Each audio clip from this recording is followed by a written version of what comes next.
The sacrifice of the mother is exemplified profoundly by Michelangelo's great sculpture, the Pieta. Mary is contemplating her son crucified and ruined, so that's his body after he's been crucified. It's her fault. It was through her he entered the great drama of being. So what's the meaning of this sculpture? It's a great sculpture. It's just an absolutely unbelievable sculpture.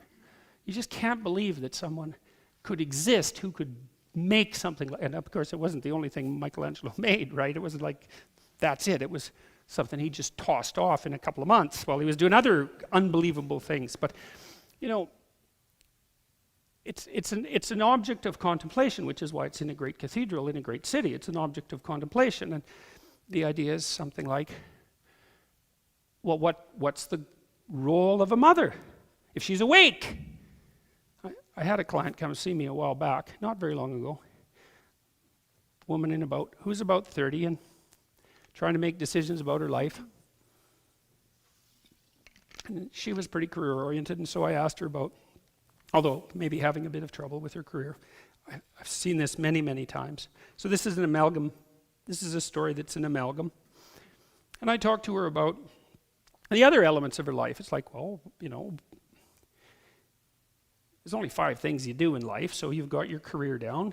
You know, what do you do outside of your career that's meaningful and engaging? How are things going with your family? It could be your family of origin, your siblings, whatever. Do you have an intimate relationship?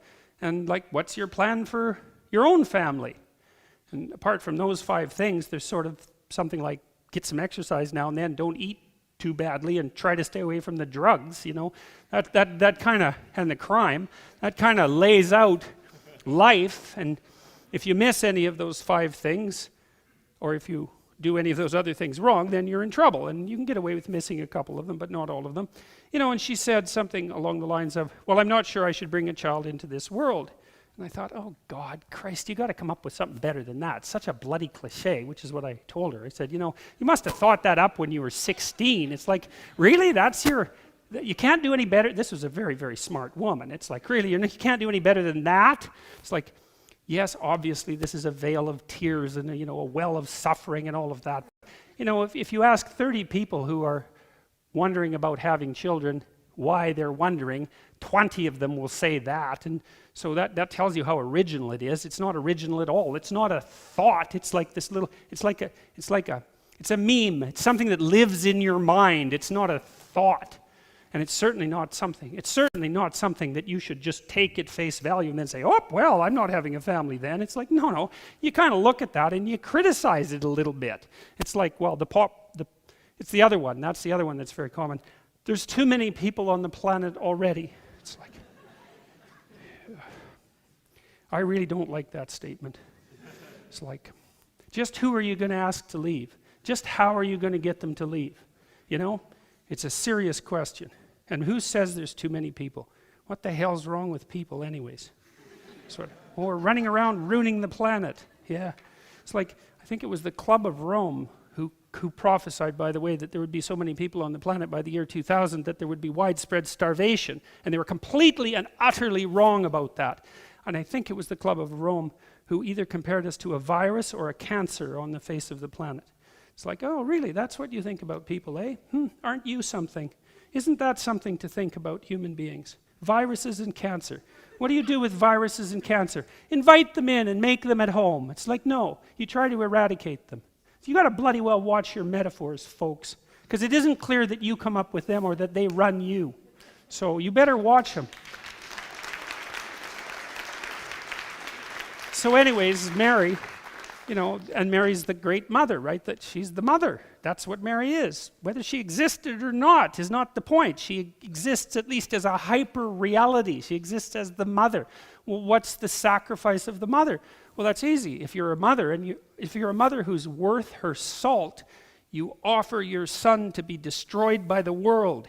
That's what you do. I mean, that's what's going to happen, right? He's going to be born. He's going to suffer. He's going to have his trouble in life, he's going to have his illnesses, he's going to face his failures and catastrophes, and he's going to die. That's what's going to happen. And if you're awake, you know that, and then you say, well, perhaps he will live in a way that will justify that. And then you try to have that happen. And that's what makes you worthy of a statue like that. but still the sacrifice of the mother. Is it right to bring a baby into this terrible world? Well, every woman asks herself that question. Some say no, and they have the reasons. Mary answers yes, voluntarily. Mary is the archetype of the woman who answers yes to life voluntarily. That's what that image means. And not because she's blind. She knows what's going to happen. And so she's the archetypal representation of the woman who says yes to life, knowing full well what life is, not naive, not someone who got pregnant in the back seat of a 1957 Chevy, in a one night of half-drunk idiocy. Not that, but consciously, knowing what's to come. And then also allows it to happen, because that's another thing that's a testament to the courage of mothers. And my mother was good at this. My mother's a very agreeable person. Too agreeable for her own good. But that's what happens if you're agreeable, because you're too agreeable for your own good. That's the definition of agreeable. And so she's a nice person, and still is. Luckily, she's still alive, and we've had a very good relationship, and I have always been able to make her laugh, which is a good thing. But she was a tough cookie, that woman, I remember once she came across, I was out playing in this baseball little diamond, in empty lot really, in this little town I grew up in. And I was about 10, and she walked by. I was there with a bunch of my friends.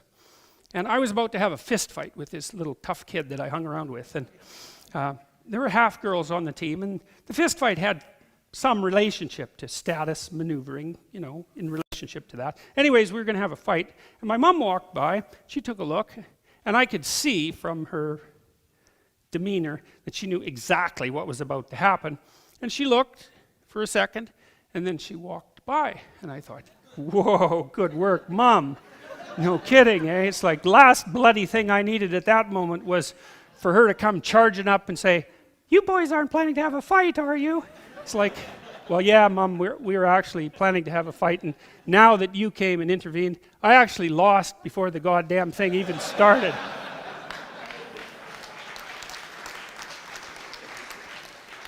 So 2 thumbs up for Mom. She was also the person that said, because I had some trouble with my dad when I was an adolescent, he had some trouble with me, so, it was 50-50. That's for now. It's probably 70-30 with me on the 70 end of that being the trouble.